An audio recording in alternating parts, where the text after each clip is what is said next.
Bangladesh Myanmar সীমান্তের ওপারে আবারও গোলাগুলির ঘটনা ঘটেছে। গুলিবিদ্ধ হয়েছেন বাংলাদেশের এক জেলে।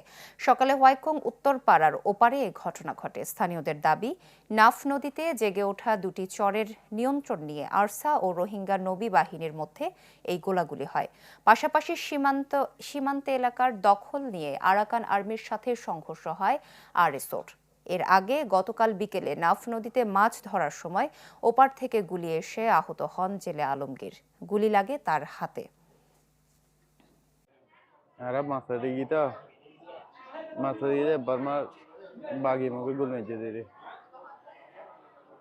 পশ্চিম ভাষা তাই আর বাংলাদেশের বর্ডার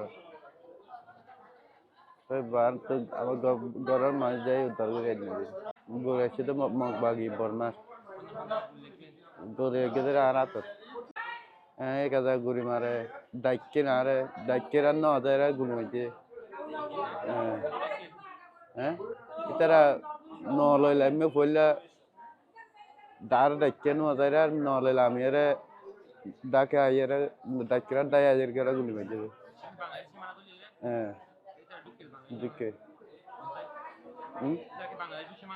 itara bangladesh সীমানা dikke dake ara dura dura